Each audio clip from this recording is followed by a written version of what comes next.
The envelope in my hands felt heavier than it should have. $25,000 in cash wrapped in my father's business letterhead with a note that made my blood run cold. Accidents happen, sweetheart. Let's just say you fell down the stairs. No need to involve hospitals or questions. This should cover any inconvenience. The bruises on my ribs throbbed as I read those words, each breath a sharp reminder of what my brother Marcus had done just 3 days ago. Before we jump back in, tell us where you're tuning in from, and if this story touches you, make sure you're subscribed, because tomorrow I've saved something extra special for you. My name is Sophia Chen, and I'm 28 years old. I thought I knew my family. I thought I understood the dynamics, the unspoken rules, the careful balance we'd maintained for years. But as I stood in my small apartment bathroom, staring at the purple and black marks spreading across my torso like a twisted watercolor painting, I realized I'd been living a lie my entire life. The morning it all began started like any other Saturday.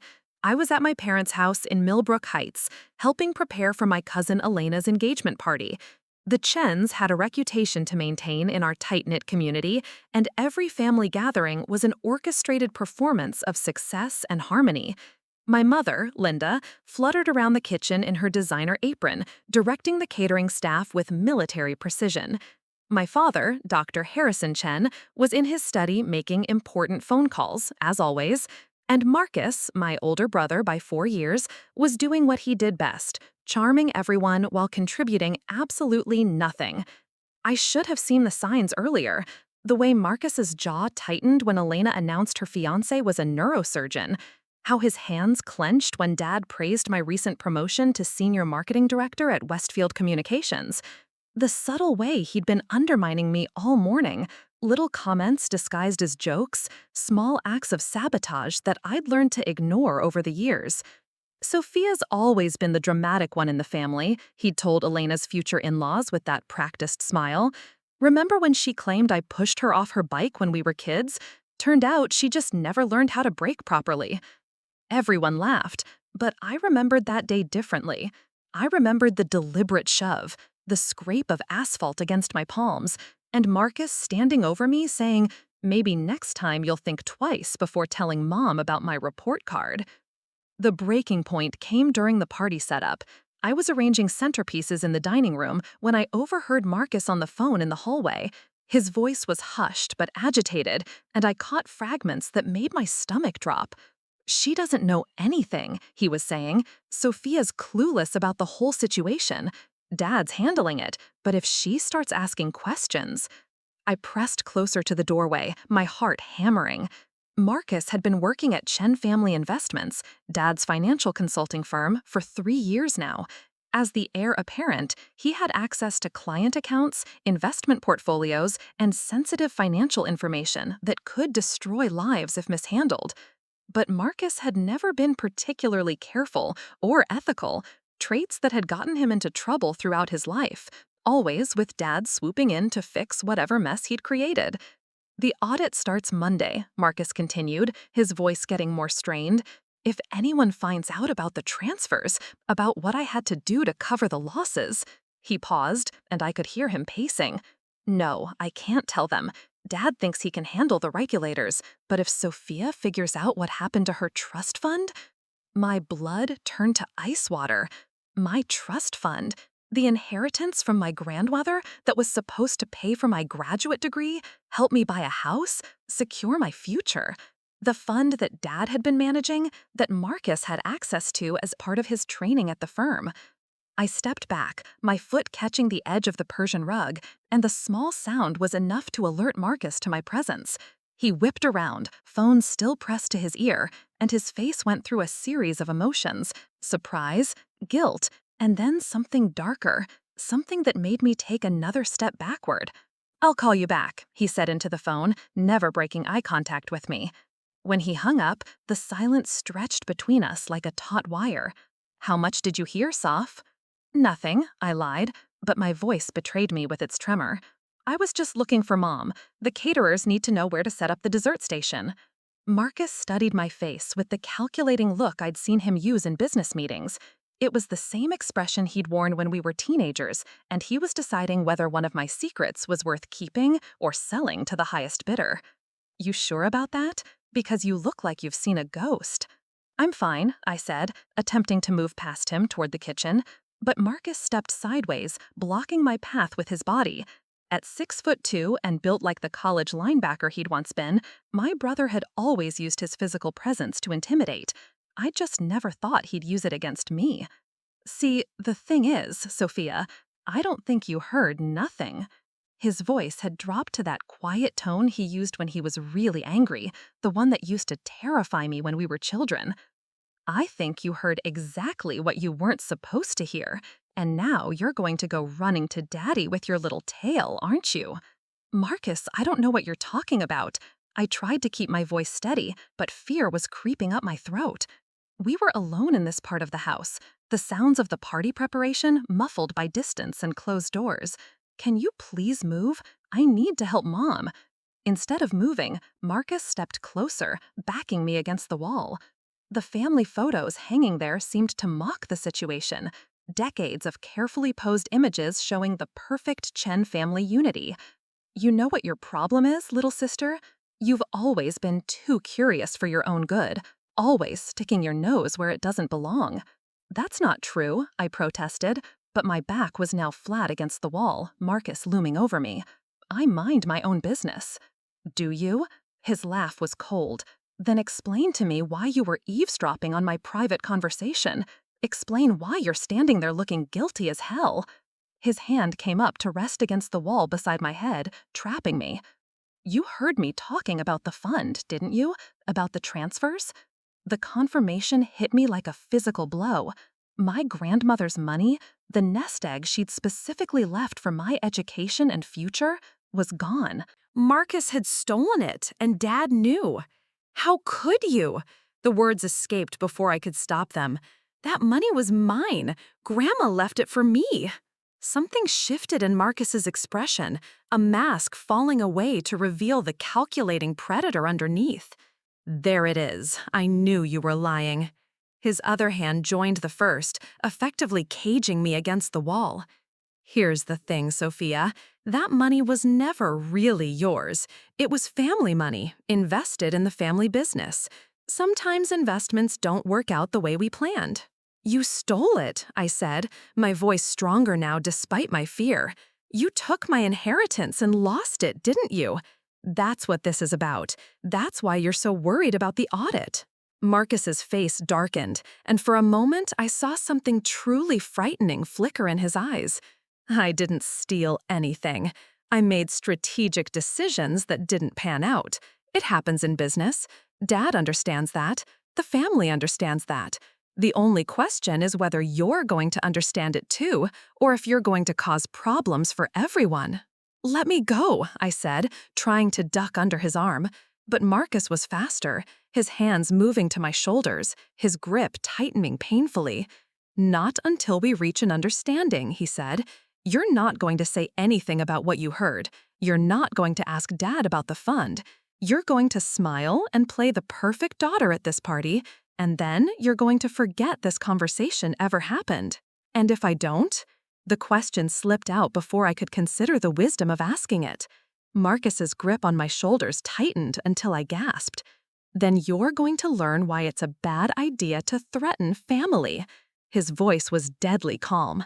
"You think you know me, Sophia, but you don't.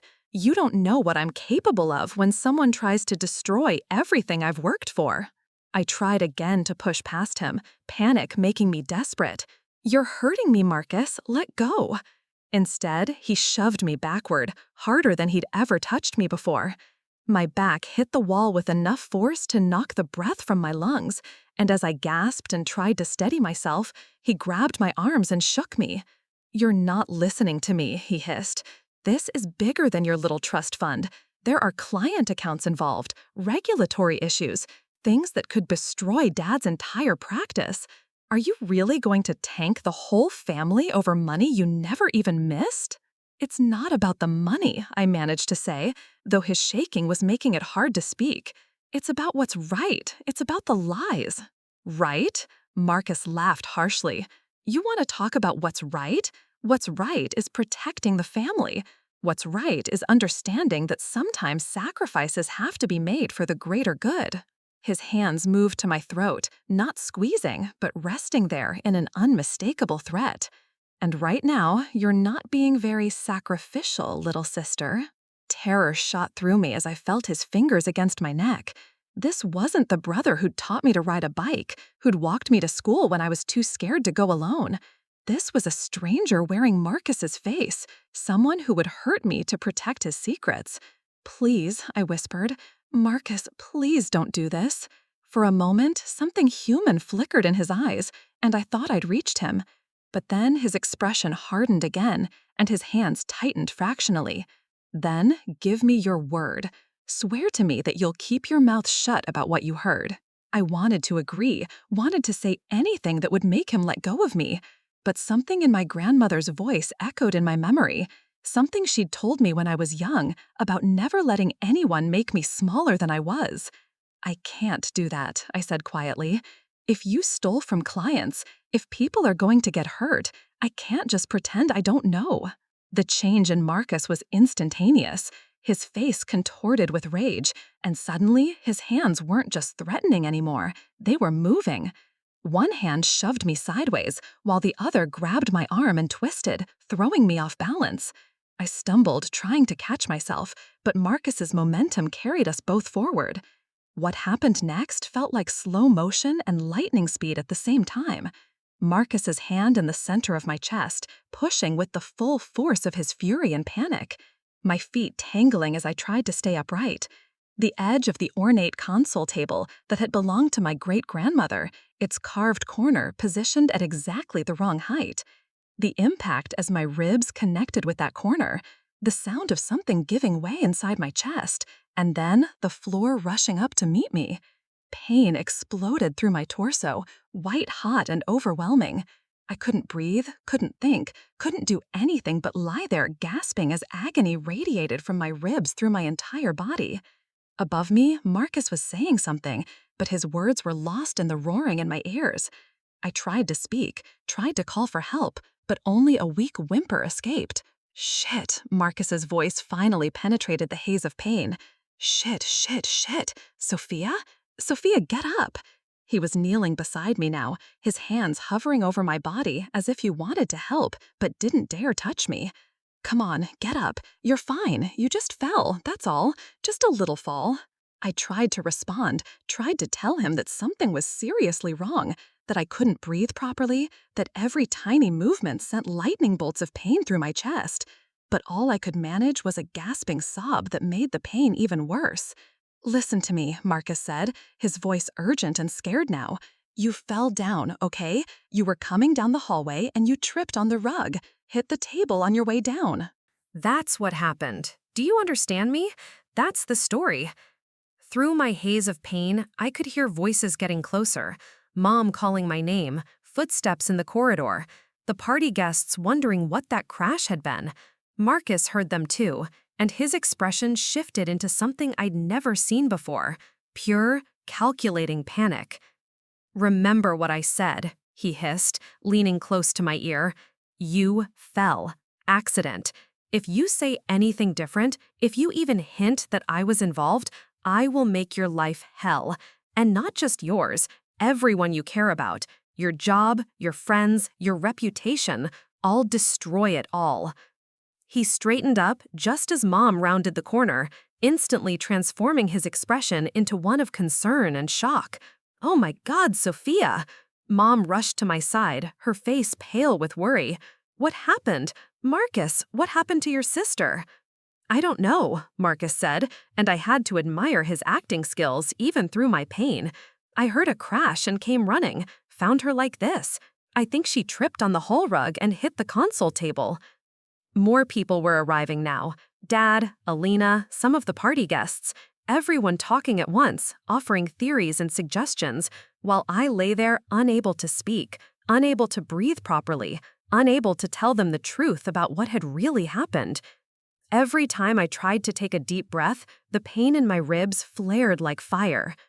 "We need to get her to the hospital," Dad said, his medical training taking over. He knelt beside me, his hands gentle as he checked my pulse and looked into my eyes. Possible rib fractures, maybe internal injuries. "Sophia, sweetheart, can you hear me? Can you tell me where it hurts?"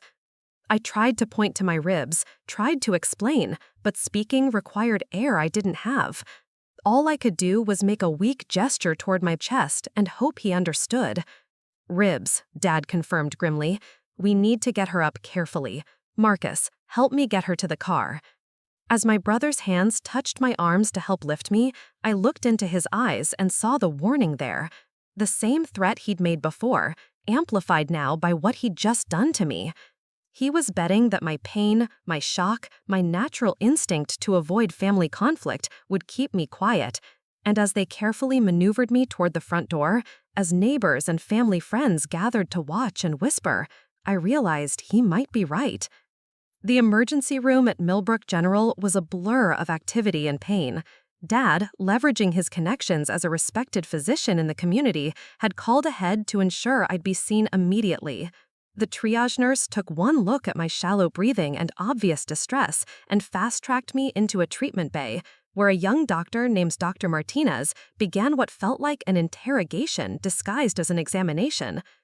"Can you tell me what happened, Miss Chen?" she asked, as she carefully pressed along my ribs, each touch sending new waves of agony through my chest. "Your father mentioned a fall?" I glanced toward the curtain where I knew Dad and Marcus were waiting in the hallway. The official story was so simple, so believable. A clumsy accident, a tragic mishap during a family celebration. Who would question it? Who would want to dig deeper into the Chen family's private business? "I tripped," I whispered, the words feeling like glass in my throat. "Hit the console table in the hallway." Dr. Martinez nodded, making notes on her tablet, but I caught something in her expression that made me think she wasn't entirely convinced. "The bruising pattern is interesting," she murmured, more to herself than to me.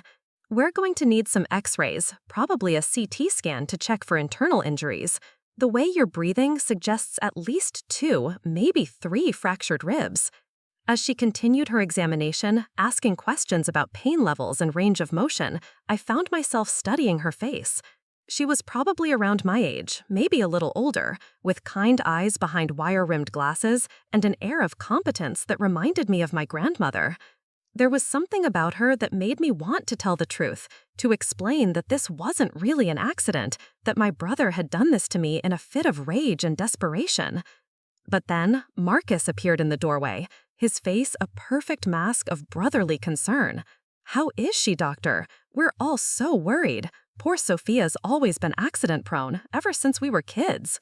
He directed that charming smile toward Dr. Martinez, the same one that had gotten him out of trouble his entire life. "She's going to be fine," Dr. Martinez replied, but her tone was cooler than it had been with me. "We need to run some tests to determine the extent of the injuries. Are you family?" "Her brother," Marcus said, stepping closer to my bedside. His hand came to rest on my shoulder, and though the gesture looked supportive to anyone watching, I could feel the pressure of his fingers, the subtle reminder of his earlier threat. "We stick together, the Chen family. Whatever Sophia needs, we'll make sure she gets it." The irony of those words, spoken by the person who had put me in this hospital bed, was almost too much to bear. But I forced myself to remain still, to not flinch away from his touch, because I was beginning to understand something about my family that I'd been blind to my entire life. The Chens didn't just maintain appearances, they weaponized them. And right now, Marcus was using those appearances to ensure my silence. Dr. Martinez ordered the promised tests, and as I was wheeled away for x-rays and CT scans, I caught glimpses of my family in the waiting room. Dad was on his phone, probably calling colleagues and friends to update them on my accident. Mom was dabbing at her eyes with a tissue, playing the role of the distraught mother to perfection. And Marcus was holding court with Elena and her fiancé, no doubt spinning the story of how he'd heroically found his injured sister and rushed to help. The imaging tests were uncomfortable and frightening, lying still on cold tables while massive machines hummed and clicked around me. Each position they needed me to hold sent fresh spikes of pain through my ribs, and I found myself thinking about Marcus's words in the hallway, about client accounts and regulatory issues, about my trust fund that was apparently gone, about the audit that was starting Monday, and what would happen if the truth came out. By the time I was wheeled back to the treatment bay, evening was settling over the hospital. Dr. Martinez was waiting with my results, and her expression was serious as she clipped the images to the light board. "The good news is there's no sign of internal bleeding or organ damage," she said, pointing to the CT scan images. "The bad news is you have 3 fractured ribs, here, here, and here." Her finger traced along the ghostly outline of my bones, highlighting the clear breaks visible on the scan. "The pattern of fracture is unusual for a simple fall." My heart began to race. Unusual how? Dr. Martinez pulled up a chair next to my bed, her voice dropping to a more confidential tone. "Miss Chen, in my experience, when someone trips and falls against furniture, we typically see different injury patterns. Usually, there's more soft tissue damage, scrapes, bruises on the limbs from trying to break the fall. What you have here looks more like blunt force trauma, as if something or someone struck you directly in the ribs with significant force." The words hung in the air between us, loaded with implication. She knew. Somehow, this doctor I'd just met could see through my family's careful lies and manipulations. She knew that someone had hurt me deliberately. "I fell," I repeated weakly, but even to my own ears the words sounded hollow. "Miss Chen," Dr. Martinez said gently, "I want you to know that this is a safe space. If someone hurt you, if this wasn't really an accident, you can tell me. We have resources, people who can help, ways to keep you safe." For a moment, I wavered. The kindness in her voice, the genuine concern, made me want to break down and tell her everything. About Marcus's threats, about the stolen money, about the way he'd grabbed my throat and thrown me into that table. About how my own family was closing ranks to protect the person who'd hurt me. "I fell," I repeated weakly, but even to my own ears the words sounded hollow. "Miss Chen," Dr. Martinez said gently, "I want you to know that this is a safe space. If someone hurt you, if this wasn't really an accident, you can tell me. We have resources, people who can help, ways to keep you safe." For a moment, I wavered. The kindness in her voice, the genuine concern, made me want to break down and tell her everything. About Marcus's threats, about the stolen money, about the way he'd grabbed my throat and thrown me into that table. About how my own family was closing ranks to protect the person who'd hurt me. But then I heard familiar voices in the hallway. Dad's authoritative tone, Marcus's charming laugh. They were coming back, and with them came the weight of everything I stood to lose if I told the truth. My family, my place in the community, possibly even my job if Marcus made good on his threats. The Chen reputation was everything to my parents, and if I shattered that by accusing Marcus of assault, I would become the enemy. "It was an accident," I said, finally, hating myself for the words but unable to see another choice. "I tripped on the rug. I was probably distracted, thinking about the party. It happens." Dr. Martinez studied my face for a long moment, and I could see the disappointment there. She'd given me an opportunity to tell the truth, to ask for help, and I'd chosen to continue the lie. "All right," she said quietly. "If that's your story, then that's what goes in the report." But there was something in her tone, something that made me think this conversation wasn't over. As she gathered up my files and prepared to discharge me, she leaned close one more time. "Miss Chen, if you ever change your mind, if you ever want to talk about what really happened, you can call me directly." She pressed a business card into my hand, her fingers closing mine around it. "Sometimes it takes time to be ready to tell the truth. That's okay. But when you are ready, I'll be here." The card was still clutched in my fist when Dad and Marcus returned to take me home. As they helped me into Dad's Mercedes, Marcus making a show of being the concerned brother, I slipped the card into my pocket and tried to ignore the way Dr. Martinez watched us leave. She knew I was lying, and somehow that made everything worse. Not only had I been assaulted by my own brother, but now I was actively covering for him, becoming complicit in my own victimization. The ride home was filled with Dad's medical advice and Mom's anxious fussing, but all I could focus on was Marcus in the passenger seat, his eyes meeting mine in the rearview mirror. There was satisfaction there, and relief. He'd gotten away with it. His secret was safe, his position in the family secure, and I was just another problem he'd successfully managed. But what Marcus didn't know, what none of them knew, was that Dr. Martinez had given me more than just a business card. She'd given me validation that my injuries didn't match my story, that someone with medical training could see through the lies my family was so eager to believe. And that validation was the first crack in the wall of silence they'd built around me. As we pulled into the driveway of my childhood home, the house where I'd first learned that keeping family secrets was more important than protecting family members, I made a decision. I would play along with their game, at least for now. I would be the grateful daughter who was so lucky to have such a caring brother. I would smile and nod and pretend that everything was normal. But I would also keep Dr. Martinez's card, and I would start paying very close attention to exactly what Marcus had done with my trust fund and what other secrets the Chen family was hiding behind their perfect facade. Because if there was one thing I'd learned from this nightmare, it was that my family's love came with conditions, and their protection had a price.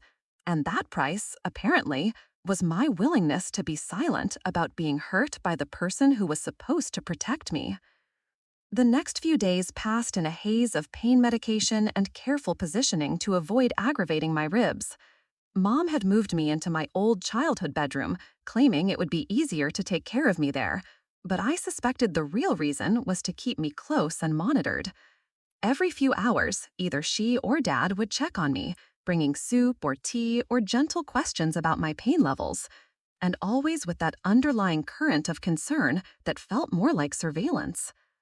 Marcus was the perfect brother during those first few days, stopping by twice a day with flowers, magazines, and that practiced charm that made everyone else in the family coo about how sweet and attentive he was being. But I could see the calculation behind his brown eyes, the way he watched my face when other people were talking, gauging whether I was going to stick to the agreed-upon story. It was on Wednesday afternoon, 3 days after the accident, that everything began to change. I was propped up in bed, trying to read, when I heard Dad's voice from the study downstairs. He was on the phone with someone, and although I couldn't make out most of the words, his tone was agitated, stressed, in a way I rarely heard from my composed father. Curiosity had always been my weakness, the trait that Marcus had accurately identified as dangerous. Despite the pain in my ribs, I eased out of bed and crept to the top of the staircase, where the acoustics of the old house would carry Dad's voice more clearly. "Can't possibly be ready by Friday," he was saying.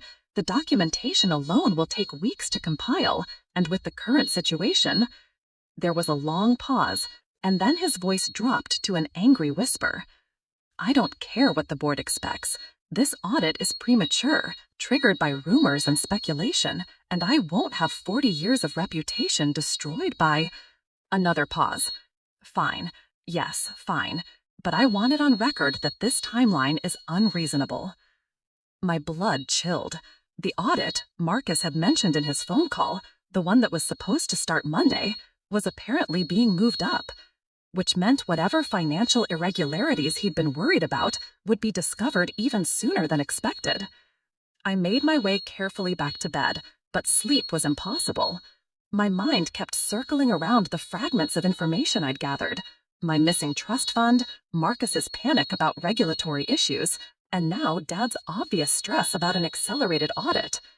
The pieces were starting to form a picture, and it wasn't the portrait of minor financial missteps that Marcus had tried to paint. When Marcus arrived for his evening visit, bringing Chinese takeout from my favorite restaurant, I watched him more carefully than I ever had before.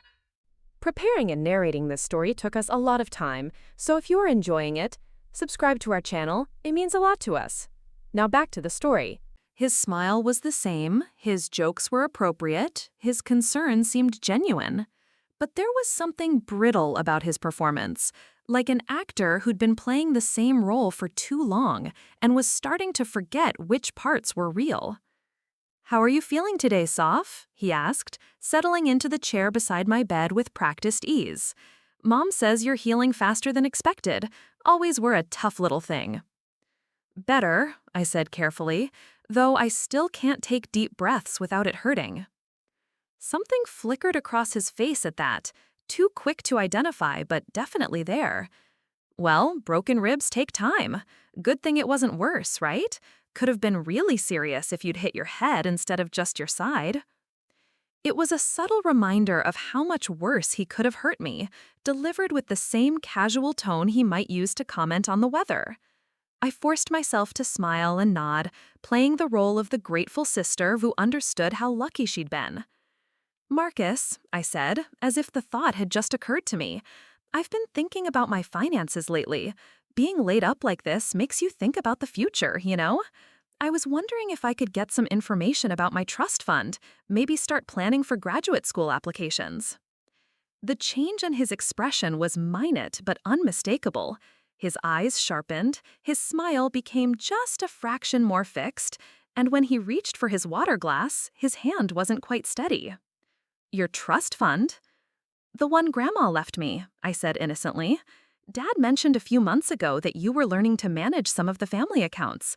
I thought maybe you could pull some statements for me, help me understand what my options are." Marcus set down his water glass with exaggerated care, buying himself time to think.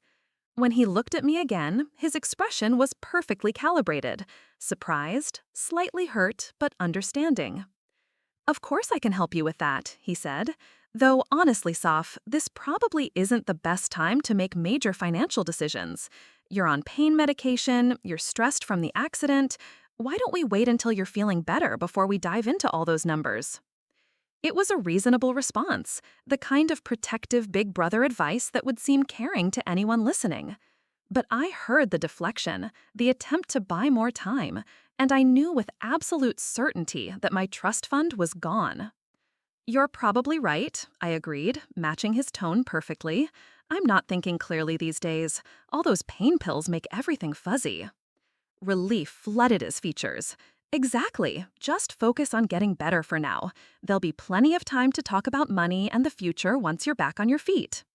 But as he left that evening, kissing my forehead like he had when we were children, I was already forming a plan. If Marcus thought my pain medication was making me compliant and confused, then I would let him think that. I would play the role of the recovering invalid while I quietly investigated exactly what had happened to my inheritance and what other secrets my family was hiding.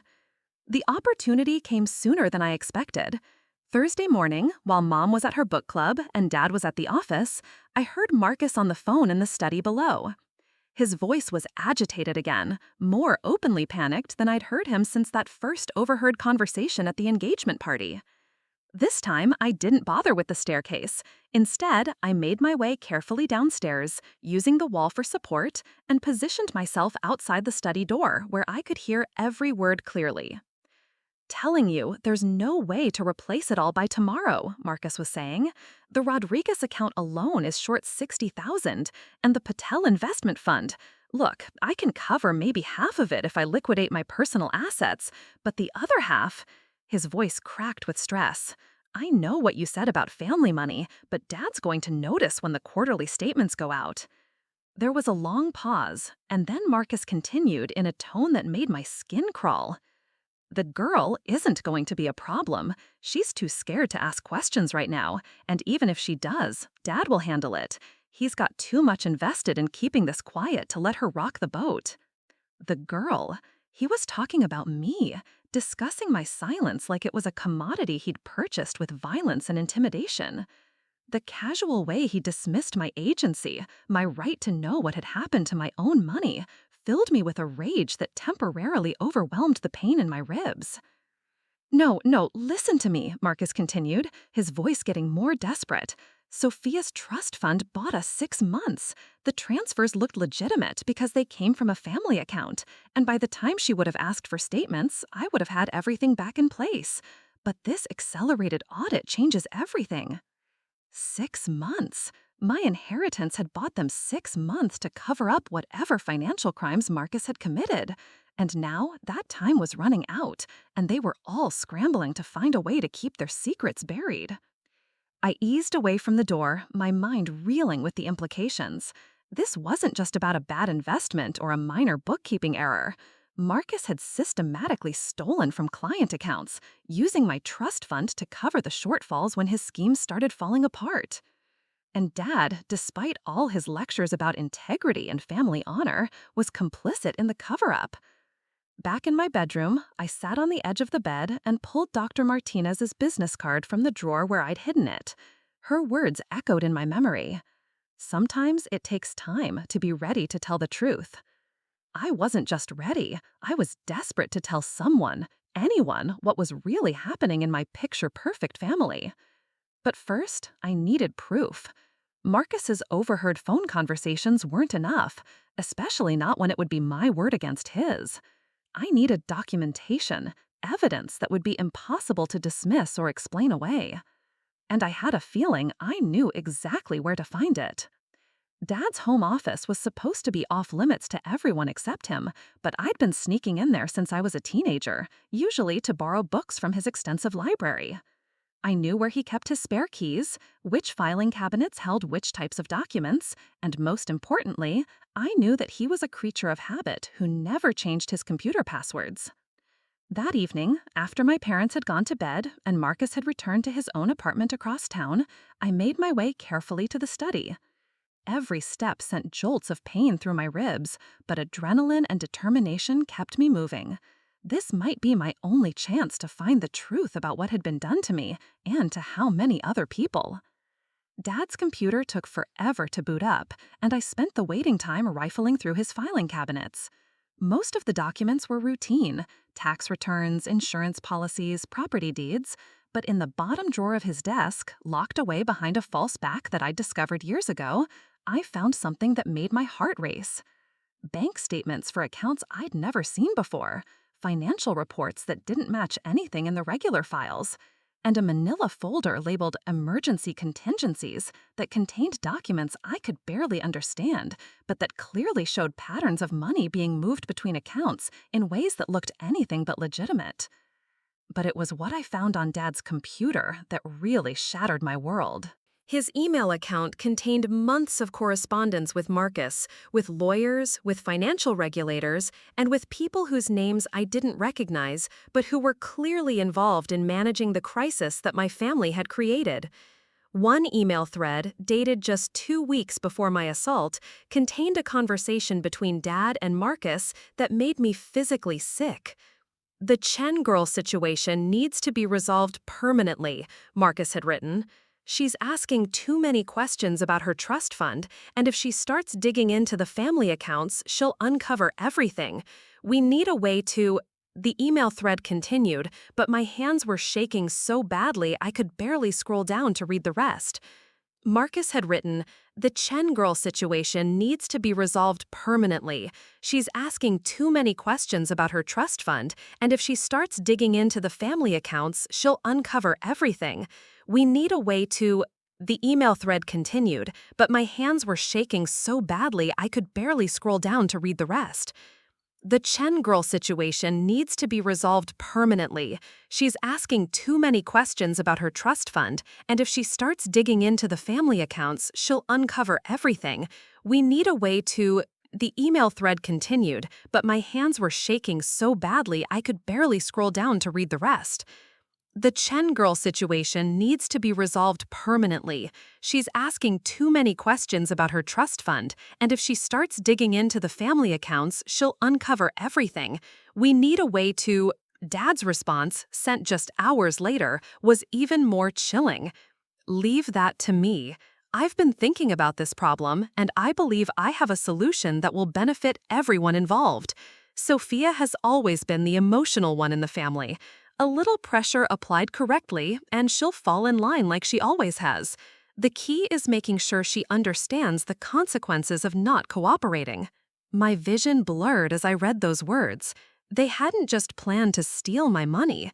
They had planned to manipulate and coerce me into silence about it. The assault at the engagement party wasn't a moment of panic or rage. It was a calculated decision, a family strategy, to neutralize me as a threat to their criminal enterprise. But there was more. As I dug deeper into the email threads, I discovered the scope of what Marcus had been doing was far worse than I'd imagined. Client accounts had been systematically drained over the course of 2 years. Retirement funds belonging to elderly couples who trusted Chen family investments with their life savings. College funds that parents had spent decades building for their children. Investment portfolios that represented the entire financial future of families who had believed in my father's reputation and expertise. The amounts were staggering. Nearly $2 million had been stolen, moved through a complex series of shell accounts and fake investments that Marcus had created to hide his gambling debts and failed business ventures. My trust fund, worth $250,000, had been just one small piece of a much larger theft that would destroy dozens of families when it was discovered. And it was going to be discovered. The accelerated audit that Dad had been so upset about wasn't random or based on rumors. According to the emails, one of the clients, a retired teacher named Mrs. Patterson, had become suspicious when she couldn't get straight answers about her account balance and had filed a complaint with the State Financial Regulatory Board. The investigation that followed had uncovered enough irregularities to trigger a full forensic audit of Chen family investments, which meant that by Friday, everything would come to light. The stolen money, the fake accounts, the systematic fraud that had been perpetrated under my father's supposedly sterling reputation. Marcus was facing serious federal charges. Dad was likely to lose his license and possibly face criminal prosecution as well. And the civil lawsuits from the victimized clients would probably destroy whatever assets the family had left. No wonder they were so desperate to keep me quiet. If the assault came to light during the financial investigation, if I testified that Marcus had threatened me to keep quiet about the trust fund, it would be additional evidence of consciousness of guilt that would make their legal situation even worse. But as I sat there in Dad's office, surrounded by evidence of my family's crimes, I realized something that should have been obvious all along. They were going to sacrifice me anyway. Once the audit was complete and the extent of the fraud was revealed, they would need scapegoats, people to blame for the parts of the scheme they couldn't deny. And who better than the daughter who had gotten greedy and forced them to use her trust fund to cover legitimate business expenses? I could already see how they would spend it. Poor Marcus, trying to protect his ungrateful sister from the consequences of her own financial demands.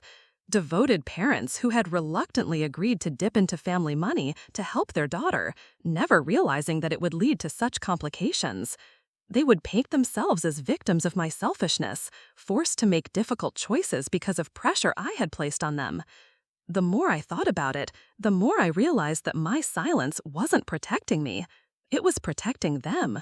Every day I spent playing the role of the grateful daughter who had suffered an unfortunate accident was another day they had to prepare their defense, to move assets offshore, to destroy evidence that might implicate them further. I printed out the most damaging emails, careful to replace the paper in Dad's printer so he wouldn't notice anything was missing. The bank statements and financial documents I photographed with my phone, making sure to capture every detail that showed the pattern of theft and concealment. By the time I was finished, I had enough evidence to prove not just that Marcus had assaulted me to keep me quiet, but exactly what he had been trying to keep me quiet about. As I made my way carefully back to my bedroom, every step sending fresh waves of pain through my injured ribs, I thought about Dr. Martinez's card tucked away in my drawer. She had told me that when I was ready to tell the truth, she would be there to help me. Well, I was more than ready now. I was armed with facts, with documentation, with proof that would be impossible for my family to deny or explain away. But I was also scared, not just of Marcus's threats, which I now understood were far more serious than I'd initially realized, but of what would happen when this all came out. The scandal would destroy not just my parents' business, but their standing in the community, their social connections, their entire identity as pillars of Millbrook Heights society. My mother's charity work, Dad's position on various boards, the family name that had opened doors for all of us, it would all be gone. And despite everything they had done to me, despite the lies and the theft and the violence, they were still my family. The thought of being responsible for their complete destruction, of watching them lose everything because I had decided to tell the truth, made me feel sick with guilt. But then I thought about Mrs. Patterson, the retired teacher whose complaint had started this investigation, about all the other clients whose life savings Marcus had stolen while they trusted him with their financial futures, about the elderly couples who might lose their homes because their retirement accounts had been emptied to cover Marcus's gambling debts, about the families who wouldn't be able to send their children to college because the money they had saved for years was gone. Those people deserved justice. They deserved to know what had happened to their money and who was responsible for stealing it. And they deserved to have someone speak up for them, even if that someone was the daughter of the people who had betrayed their trust. I pulled Dr. Martinez's card from my drawer and stared at her phone number. It was past midnight, far too late to call anyone, but I knew I wasn't going to sleep anyway. Instead, I spent the rest of the night writing. Everything I could remember about the assault, about Marcus's threats, about the conversations I'd overheard, and the evidence I'd discovered. I wrote it all down in careful detail, creating a record that would be impossible to dismiss as the confused ramblings of someone on pain medication. By morning, I had a 10-page statement that laid out the entire story. Not just what had happened to me, but what Marcus and Dad had been doing to their clients, how they had planned to use violence and intimidation to keep me from discovering their crimes, and why my assault was directly connected to their attempts to cover up their financial fraud. When Mom brought me breakfast, commenting on how much better I looked, how my color was improving and my breathing seemed easier, I smiled and thanked her and played the role of the grateful daughter one more time. But inside, I was counting down the hours until I could make the phone call that would change everything. At exactly 9 a.m., when I knew Dr. Martinez would be starting her shift at the hospital, I dialed her number. She answered on the second ring, and when I identified myself, her voice immediately became more focused, more professional. "Sophia, I'm so glad you called. How are you feeling? Are you having any complications with your ribs?" "My ribs are healing fine," I said, surprised by how steady my voice sounded. "But I need to talk to you about something else, about what really happened to me. You were right when you said my injuries didn't match my story, and I'm ready to tell you the truth now." There was a pause, and then Dr. Martinez said quietly, "Are you somewhere safe right now, somewhere you can talk freely?" "I'm at my parents' house, but they're both at work. I'm alone." I took a careful breath, mindful of my ribs. "Dr. Martinez, what I'm about to tell you is going to sound crazy." But I have proof, documentation, evidence of everything. My brother didn't just assault me, he did it to keep me quiet about a massive financial fraud that my family has been running for years. Another pause. "Sophia, what you're telling me is very serious. If you're alleging that someone has committed crimes, especially crimes connected to your assault, we need to involve law enforcement. Are you prepared for that?" Was I prepared? The question hung in the air as I thought about everything that would follow once I said yes. The police investigation, the media attention, the destruction of my family's reputation and social standing, the trials, both criminal and civil, that would drag on for years, the complete rupture of every family relationship I'd ever known. But then I thought about Mrs. Patterson again, about all the other victims whose names I'd seen in Dad's files, people who had trusted my family with their most precious financial assets and had been betrayed in the worst possible way. They were counting on someone to tell the truth, even if they didn't know it yet. "Yes," I said firmly, "I'm prepared for that. But Dr. Martinez, there's something else you need to know. There's going to be a federal audit of my family's business tomorrow. When that happens, all of this is going to come out anyway. The assault, the threats, the theft, it's all connected, and it's all about to become public whether I speak up or not. The only question is whether the victims of their fraud are going to know the whole truth or just the version my family wants them to hear." Dr. Martinez was quiet for a long moment, and I could almost hear her thinking through the implications. Finally, she said, "Sophia, I want you to listen to me very carefully. What you're describing sounds like a situation where you might be in danger. If your family is facing exposure for serious financial crimes and they've already used violence against you once to keep you quiet, there's no guarantee they won't escalate if they feel more threatened." The thought had occurred to me, but hearing it stated so bluntly made my blood run cold. Marcus had broken my ribs in a moment of panic over a phone conversation I'd overheard. What might he do when he realized that I knew about the emails, the bank statements, the full extent of their criminal enterprise? "What do you think I should do?" I asked. "I think you should come to the hospital right now," Dr. Martinez said without hesitation. "Tell your parents you're having complications with your ribs, that you need to be examined. Once you're here, we can contact the police and arrange for you to speak with them in a safe environment. We can also make sure you're protected while the investigation gets underway." It was a good plan, sensible and cautious, but there was one problem with it. "Dr. Martinez, my father is Dr. Harrison Chen.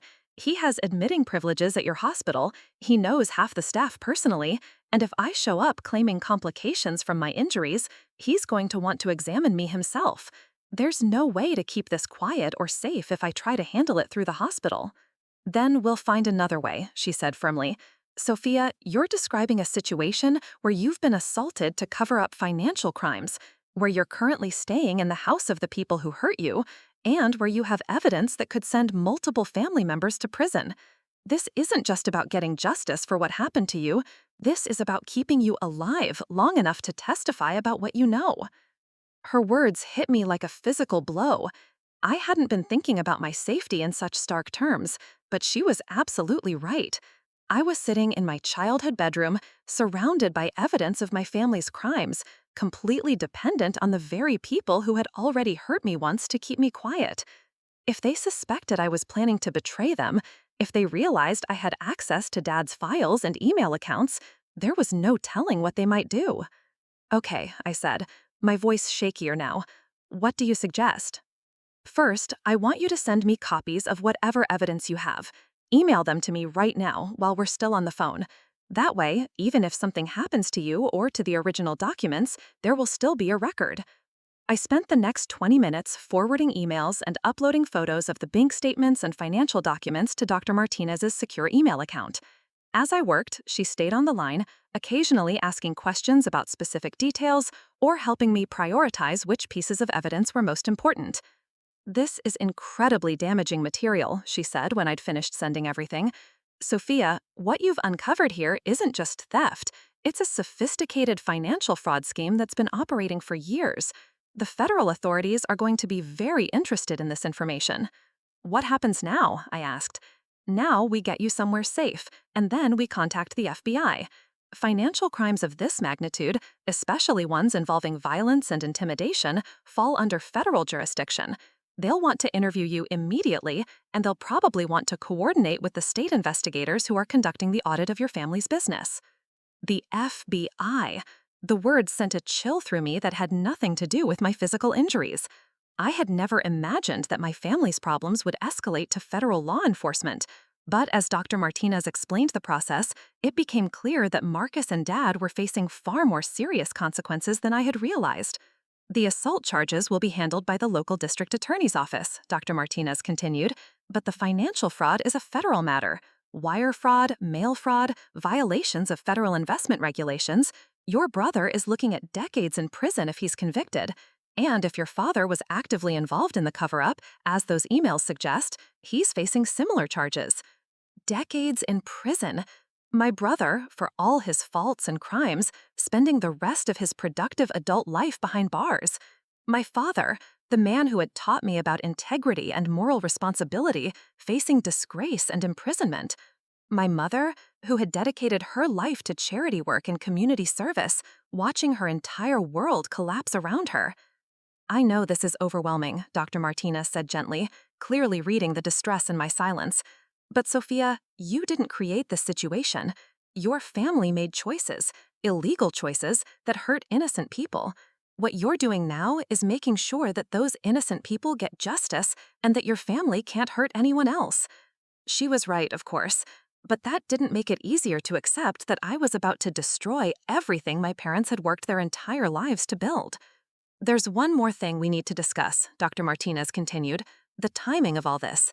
You said the federal audit is scheduled for tomorrow? That's what I overheard from Dad's phone call. The investigation is being accelerated because of complaints from clients. Then we need to move quickly. Once that audit begins and the fraud is officially discovered, your family is going to be under intense scrutiny. They'll be looking for ways to minimize their liability, to shift blame, to protect whatever assets they can. If they realize you're the source of the information that's helping the investigators. She didn't need to finish the sentence. I could imagine exactly what would happen if Marcus and Dad figured out that I was cooperating with the authorities. The broken ribs would seem like a gentle warning compared to what they might do if they truly felt cornered. Dr. Martinez, I said, I need to ask you something, and I need you to be completely honest with me. Do you really think they would hurt me again? I mean, seriously hurt me? These are my parents we're talking about. Whatever else they've done, they love me. There was a long pause before she answered, and when she did, her voice was sadder but no less firm. Sophia, I've been working in emergency medicine for 8 years.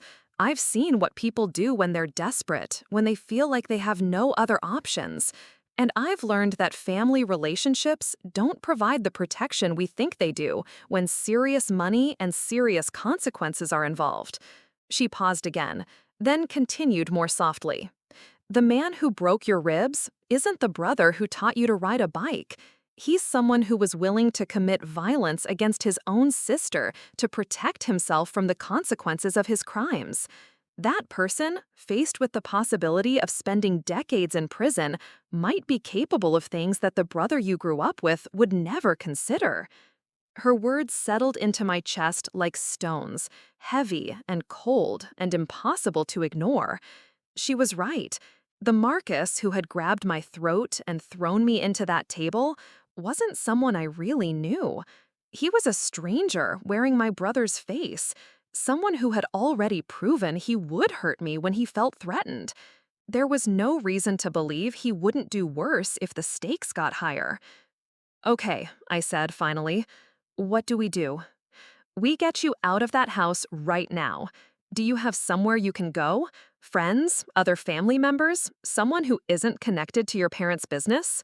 I thought through my options. Most of my close friends were people I'd met through work or college, and they all lived in other cities.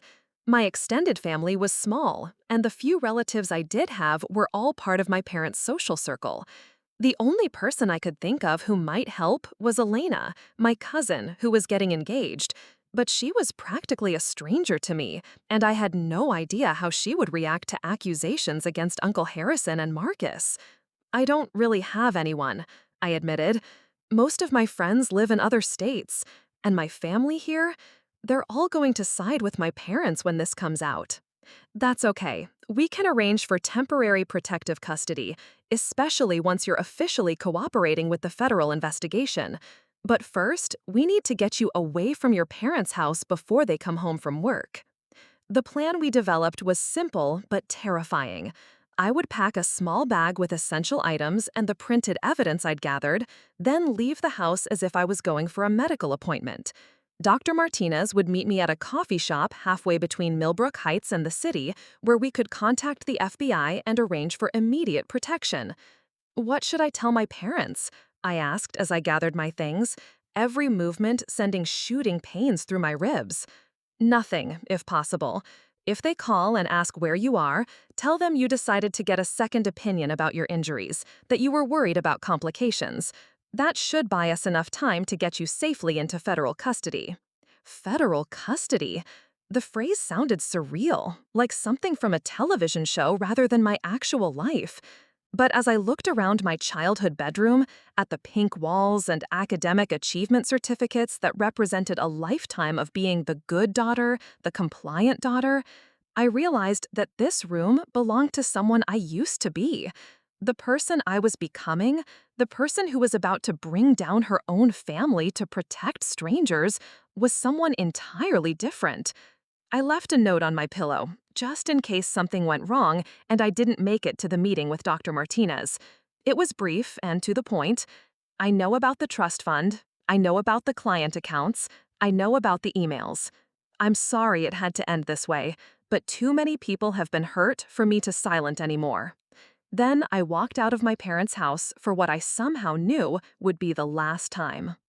The coffee shop Dr. Martinez had chosen was a generic chain restaurant in a strip mall, the kind of place where no one paid attention to other customers and conversations could disappear into the ambient noise of espresso machines and casual chatter. She was waiting for me in a corner booth, wearing civilian clothes instead of her hospital scrubs, and when she saw me walking carefully toward her table, her expression filled with concern. "How are you feeling? Was the drive okay?" "Physically, I'm fine," I said, settling into the booth across from her. "Emotionally, I feel like I'm about to jump off a cliff." She smiled grimly. "That's probably an accurate assessment. But Sophia, what you're doing takes incredible courage. Most people in your situation would choose to stay silent, to protect themselves and their families regardless of who else got hurt." "Maybe that would be the smarter choice," I said, doubt creeping into my voice now that the moment was here. "Maybe I should just let the audit happen, let the investigators discover what they discover, and not get involved beyond that." Dr. Martinez leaned forward, her eyes intense. "Can I tell you something about Mrs. Patterson, the woman whose complaint triggered this investigation?" I nodded, surprised that she knew about Mrs. Patterson. "She's 74 years old, a retired elementary school teacher who worked for 43 years in the public school system. She never married, never had children, dedicated her entire life to educating other people's kids. Her investment account with your family's firm represented her entire retirement savings, everything she had to live on for the rest of her life." My stomach dropped. "How do you know about her?" "Because she was my patient 6 months ago, brought into the emergency room with chest pains and panic attacks when she realized her account statements weren't adding up. She thought she was having a heart attack, but what she was really having was a complete nervous breakdown because she realized that someone had stolen her entire life savings." Dr. Martinez pulled out her phone and showed me a news article from the local paper. The headline read, "Local Teacher's Complaint Triggers Investigation into Investment Firm," and below it was a photo of a small, frail-looking woman with white hair and worried eyes. "Mrs. Patterson spent 43 years saving for retirement," Dr. Martinez continued. "She ate packed lunches every day, never took expensive vacations, drove the same car for 20 years, all so she could have enough money to live comfortably when she was too old to work. Your brother stole every penny of that sacrifice." The photo of Mrs. Patterson blurred as tears filled my eyes. I had been thinking about this situation in abstract terms: financial fraud, federal crimes, family loyalty. But seeing her face, understanding exactly what Marcus had taken from her, made it brutally personal. "There are dozens of people like her," Dr. Martinez said softly. "Families who trusted your father's reputation, who thought their money was safe because the Chen name meant integrity and honor. They're all going to lose everything because of your brother's crimes, and the only way they have any hope of recovering their losses is if the full truth comes out." She was right. I had been so focused on what this would do to my family that I had lost sight of what my family had already done to their victims. Mrs. Patterson and the others didn't deserve to suffer in silence while the Chens maintained their perfect reputation and comfortable lifestyle. "Okay," I said, wiping my eyes with a napkin, "let's call the FBI." Dr. Martinez had already made contact with the federal authorities, explaining that she had a witness in a financial fraud case who needed immediate protection. The agent she'd spoken with, Special Agent Jennifer Walsh, was waiting for our call and could meet with us immediately at the FBI field office downtown. As we drove through the city toward the federal building, I tried to prepare myself for what was coming. I had never been inside an FBI office, never been involved in any kind of criminal investigation, certainly never been the key witness in a case that would destroy my own family. Everything about the situation felt surreal, like I was watching someone else's life unfold on a movie screen. The FBI field office was smaller and more mundane than I had expected, filled with cubicles and filing cabinets and fluorescent lights that could have belonged to any corporate office building. Special Agent Walsh met us in the lobby, a woman in her 40s with short blonde hair and a professional demeanor that somehow managed to be both reassuring and intimidating. "Miss Chen," she said, shaking my hand firmly, "Dr. Martinez has given me a preliminary overview of your situation. I understand you have information about financial crimes connected to your recent assault?" "Yes," I said, surprised by how small my voice sounded in the sterile lobby. "I have documentation, emails, bank statements, evidence that my brother and father have been stealing from their clients for years." Agent Walsh led us to a conference room where another agent, introduced as Special Agent Rodriguez, was setting up recording equipment. "Miss Chen, before we begin, I want to make sure you understand what's happening here. You're about to provide testimony in what appears to be a major financial fraud investigation. Your statement will be used as evidence in federal criminal proceedings, which means you may be called to testify in court against your own family members." The weight of her words settled over me like a heavy blanket. This wasn't just about telling the truth anymore. This was about becoming the prosecution's star witness in a case that would send my brother and possibly my father to federal prison. "I understand," I said, though I wasn't sure I really did. How could anyone understand what it felt like to be the instrument of your own family's destruction? Agent Walsh activated the recording equipment and began with standard identification questions: my name, address, relationship to the suspected criminals. Then she moved into the meat of the matter: what I knew about the financial irregularities at Chen Family Investments, how I had discovered the theft of my trust fund, and what had happened when I'd tried to ask questions about it. I told them everything: about overhearing Marcus's panicked phone call at the engagement party, about his threats and escalating violence when I wouldn't promise to keep quiet, about the assault that had broken my ribs, the lies my family had told about my accident, and the evidence I'd found in Dad's computer that revealed the full scope of their crimes. As I spoke, Agent Rodriguez took notes, while Agent Walsh asked follow-up questions that demonstrated a sophisticated understanding of financial fraud investigations. It became clear that my family's crimes were just one part of a larger pattern they'd been tracking, that other investment firms in the region had been under scrutiny for similar schemes. "Miss Chen," Agent Walsh said when I'd finished my initial statement, "the evidence you've provided is extremely valuable to our investigation. However, I need to be frank with you about what happens next. Your brother and father are going to be arrested, probably within the next 24 hours. When that happens, they're going to know that someone provided information to law enforcement. It won't take them long to figure out that someone was you." My hands started shaking, and I clasped them together in my lap to try to hide it. "What does that mean for my safety?" "It means we're going to recommend that you enter protective custody until the initial arrests are made and we can assess the threat level. After that, we'll work with the U.S. Attorney's Office to determine what kind of ongoing protection you might need as a federal witness." Protective custody. Federal witness. The terminology of my new reality was like a foreign language I was being forced to learn at breakneck speed. "Agent Walsh," Dr. Martinez interjected, "what about Sophia's medical needs? She's still recovering from significant injuries."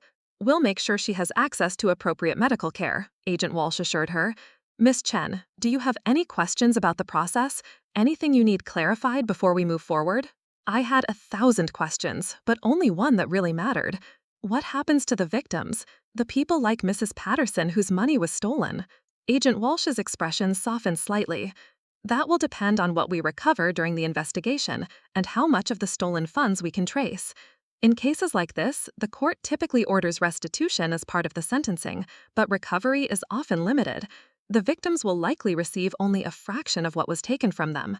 It wasn't the answer I'd hoped for, but it wasn't unexpected either. Marcus and Dad had spent years covering their tracks, moving money through shell accounts and fake investments. Whatever they hadn't already lost through bad bets and poor decisions had probably been moved offshore or hidden in ways that would make recovery difficult. But at least the victims would know the truth about what had happened to them. At least someone would be held accountable for the theft of their life savings. And at least no one else would be victimized by Chen Family Investments, because by tomorrow, there wouldn't be a Chen Family Investments anymore. As Agent Walsh walked me through the logistics of entering protective custody, I thought about the note I'd left on my pillow back in Millbrook Heights. By now, my parents had probably come home from work and discovered I was gone. They might have found the note already, or they might still be calling my phone, assuming I was just out for a medical appointment as I'd planned to tell them. Either way, their world was about to change as dramatically as mine had. By tomorrow morning, instead of waking up in their comfortable suburban home as respected members of the community, they would be waking up in federal custody, facing charges that could destroy their lives and their freedom. And I was the one who had made that happen. Not Marcus's crimes, not Dad's complicity, not their own choices to prioritize money over ethics and violence over honesty. Me, the daughter they had raised, educated, and loved in their own complicated way. I was the one who had chosen justice for strangers over loyalty to family. As Agent Walsh handed me forms to sign, officially entering me into federal protection, I wondered if I would ever stop feeling like a traitor, or if someday, when Mrs. Patterson and the other victims learned the truth about what had happened to them, I might finally feel like a hero instead. The federal safe house was a nondescript apartment in a complex that could have been anywhere in suburban America. Beige walls, generic furniture, and windows with bulletproof glass that looked out onto a parking lot full of equally anonymous vehicles. I spent 3 days there, watching news coverage of my family's arrest on a television that received exactly 4 channels, while federal marshals rotated shifts outside my door. The media coverage was extensive but clinical. "Prominent investment advisor arrested in multi-million-dollar fraud scheme," read the headlines, accompanied by photos of Dad being led away in handcuffs and Marcus trying to hide his face from reporters. The stories mentioned dozens of victims, millions in losses, and the ongoing investigation, but they were just numbers on a screen until Agent Walsh showed me the victim impact statements. Mrs. Patterson's letter was 8 pages long, written in the careful cursive of someone who had spent decades teaching children proper penmanship. She described the sleepless nights, the panic attacks, the humiliation of having to ask her church for help with grocery money because her retirement account was empty. She wrote about calling Chen family investments over and over, being told that market fluctuations were normal, that her concerns were unfounded, that she should trust in my father's expertise. "I gave them everything," she had written, "every penny I saved in 43 years of teaching. I trusted them because everyone said Dr. Chen was an honorable man. I never imagined that honor was just another lie they were selling." There were 67 similar letters. Teachers, mechanics, nurses, small business owners, young families saving for their children's education.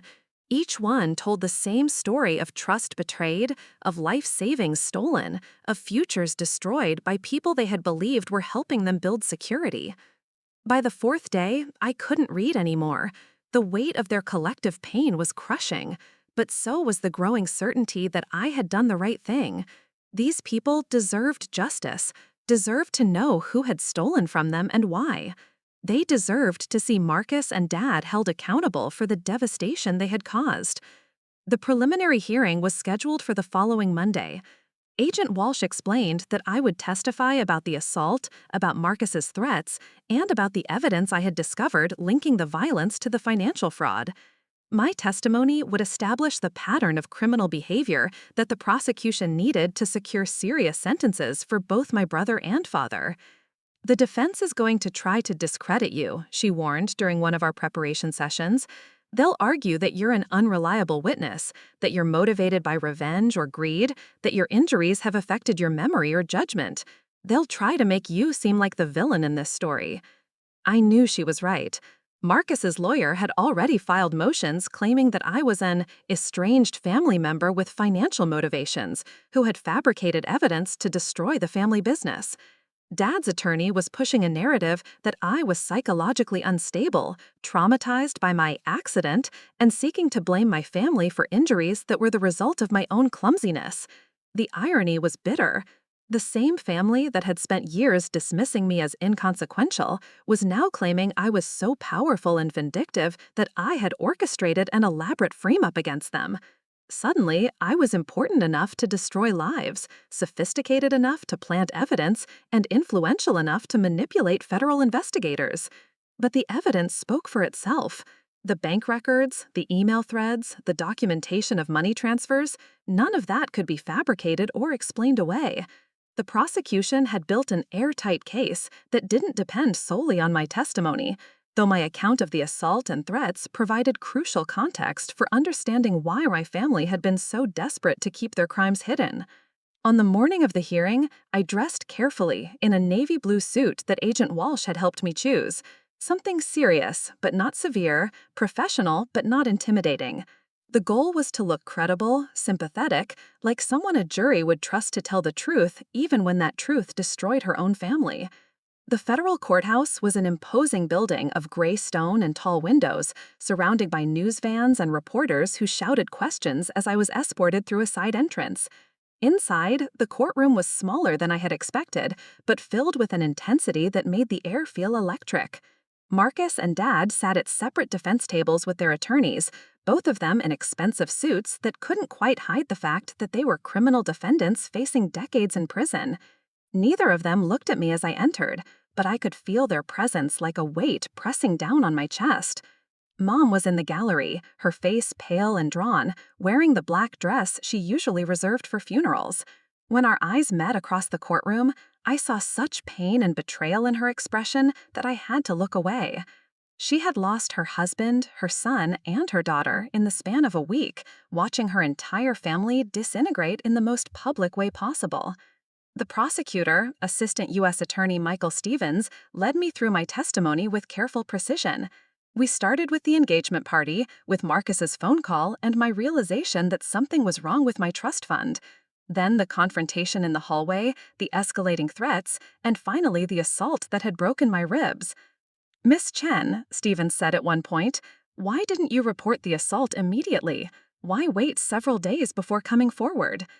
It was the question I had been dreading, but also the one I was most prepared to answer.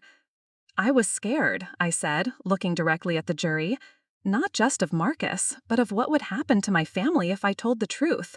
I loved them, despite what they had done.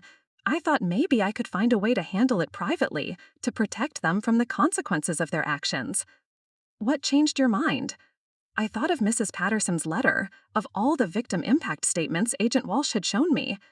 I realized that protecting my family meant allowing dozens of innocent people to continue suffering. These weren't victimless crimes. Real people had lost their life savings, their retirement security, their children's college funds. They deserved justice more than my family deserved protection." The cross-examination was brutal, but predictable. Marcus's attorney, a sharp-faced woman in an expensive suit, spent 2 hours trying to paint me as a vindictive daughter who had fabricated evidence to destroy her successful brother. She questioned my memory, my motivations, my mental state following the accident. "Isn't it true, Miss Chen, that you had been arguing with your family about money for months before this alleged assault?" "No, that's not true." "Isn't it true that you felt entitled to a larger share of the family business and were angry when your father chose your brother as his successor?" "No, I had my own career. I wasn't involved in the family business." "Isn't it true that you were on powerful pain medication when you claimed to have discovered these alleged emails and bank statements?" "I wasn't on pain medication when I found the evidence, and the evidence speaks for itself. Those documents are authentic." She continued in this vein, trying to create doubt about my credibility and my version of events. But every time she challenged the evidence itself, Stevens objected, and the judge sustained. The documentation I had discovered was solid, verified by forensic accountants and computer specialists.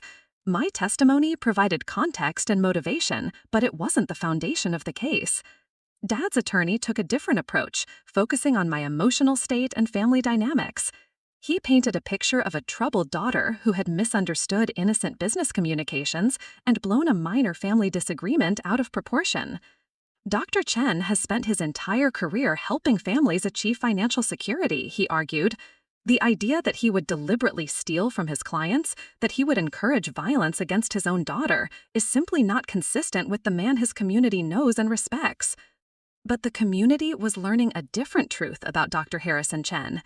As the evidence was presented over the following days, as witness after witness testified about the systematic theft and deception that had characterized Chen family investments, the picture that emerged was of a man who had built his reputation on lies and maintained it through increasingly desperate measures. The victims testified too. Mrs. Patterson took the stand with quiet dignity, describing how she had trusted the Chen family with her life savings and watched helplessly as her account dwindled to nothing. A young father named David Kim talked about the college fund he had built for his twin daughters, now gone forever. An elderly couple, the Rodriguezes, explained how they had lost their home because their retirement account had been emptied to cover Marcus's gambling debts. Each story was a gut punch, a reminder of the real-world consequences of my family's crimes. These weren't faceless numbers on a financial statement. They were human beings whose lives had been shattered by people they had believed were helping them build security. The jury deliberated for less than 6 hours. When they returned, their faces were grim but certain. Guilty on all counts for Marcus: wire fraud, mail fraud, investment advisor fraud, conspiracy. Guilty on conspiracy and accessory charges for Dad. The evidence had been overwhelming, the pattern of criminal behavior undeniable. Marcus was sentenced to 18 years in federal prison. Dad received 12 years, a sentence that would likely mean he would never practice medicine or financial consulting again. The civil restitution orders totaled nearly $3 million, though the actual recovery for victims would depend on what assets could be located and seized. As the sentences were read, I watched my family's faces crumble. Marcus stared straight ahead, his jaw clenched, refusing to show emotion. Dad seemed to age 10 years in 10 minutes, his shoulders sagging as the weight of his disgrace settled over him. Mom buried her face in her hands and wept silently, mourning not just her husband and son, but the life she had known, the community standing she had cherished, the future she had planned. Outside the courthouse, Stevens found me as I was leaving through the same side entrance where I had arrived weeks earlier. "Miss Chen, I wanted to thank you. I know how difficult this was, testifying against your own family. But those victims in there, they finally have some measure of justice because you were brave enough to tell the truth."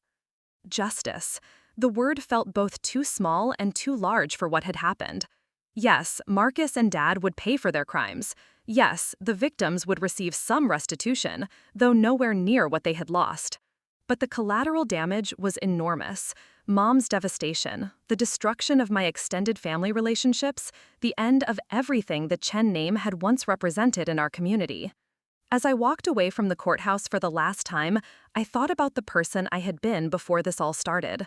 The dutiful daughter who had always prioritized family harmony over personal truth, who had been willing to accept crumbs of respect rather than demand the full recognition I deserved. That person was gone, replaced by someone who understood that real love sometimes requires choosing justice over loyalty, truth over comfort. I moved to Seattle 3 months later, taking a job with a marketing firm that specialized in helping nonprofit organizations reach their fundraising goals. It was meaningful work, helping organizations that provided services to vulnerable populations secure the resources they needed to continue operating. In a small way, it felt like penance for the harm my family had caused, though I knew that no amount of good work could undo the damage Marcus and Dad had inflicted on their victims. Mrs. Patterson sent me a letter 6 months after the sentencing. The restitution fund had provided her with enough money to cover her basic living expenses, though not the comfortable retirement she had planned. She was working part-time at a local library, grateful for the income, but exhausted by the physical demands of a job she had thought she would never need again.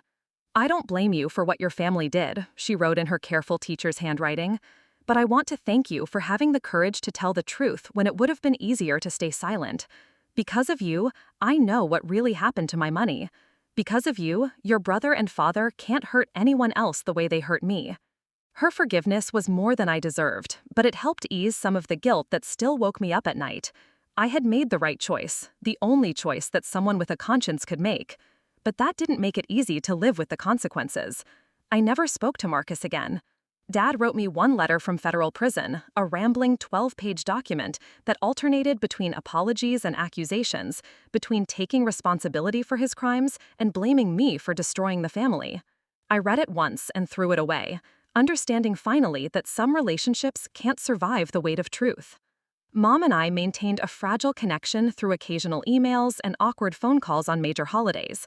She moved to Florida after the house was sold to pay legal fees, starting over in a retirement community where no one knew about her family's disgrace. Our conversations were stilted and careful, dancing around the enormous elephant in the room, the fact that I had chosen strangers over family, justice over loyalty. "I understand why you did it," she said during one of our rare phone calls. "Intellectually, I know you made the right choice, but emotionally, I don't know if I'll ever forgive you for destroying everything we built." It was honest, at least, more honest than our family had ever been with each other during all those years of maintaining appearances and protecting secrets.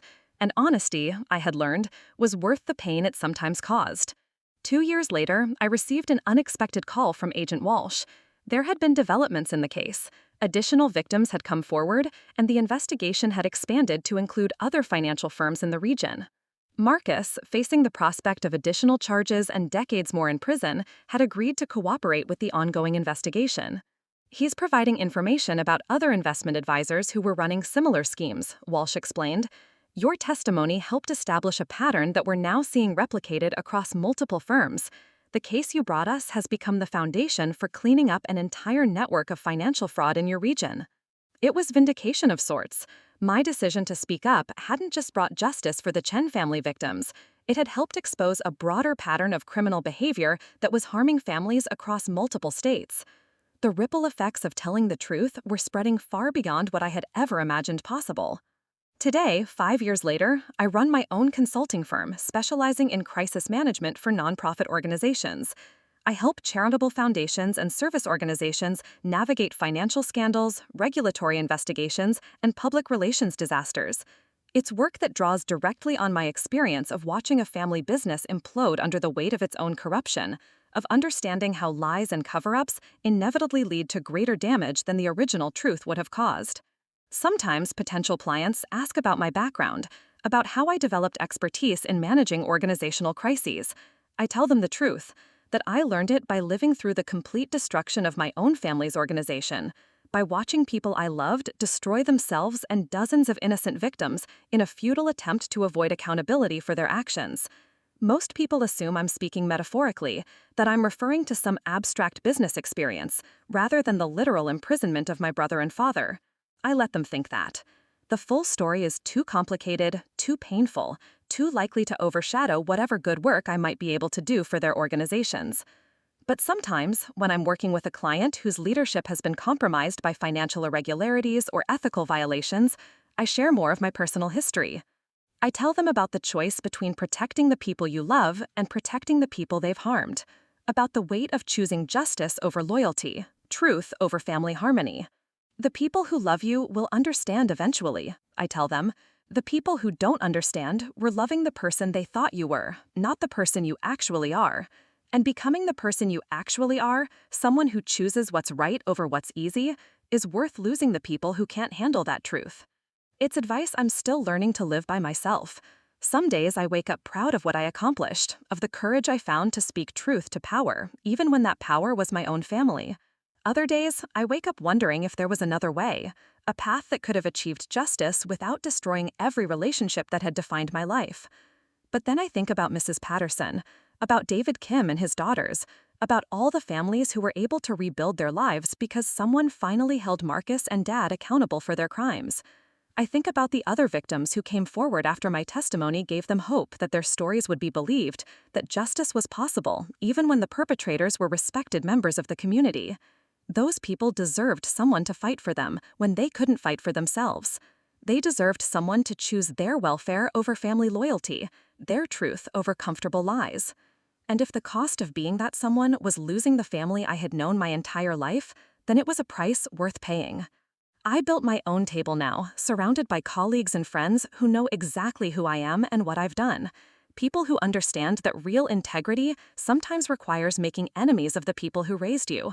That real love sometimes looks like betrayal to those who can't see past their own self-interest. The scar tissue around my ribs has mostly faded now, but I can still feel it sometimes when the weather changes or when I move wrong.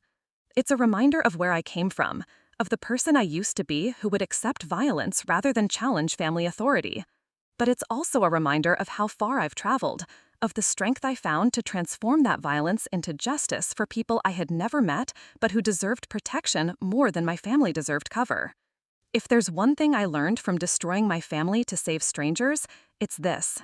You don't need their seat at the table when you have the courage to build your own. And the people who eventually sit at your table, drawn there by your commitment to truth and justice rather than blood and obligation, those are the relationships that will sustain you through whatever storms lie ahead. Up next, you've got 2 more standout stories right on your screen.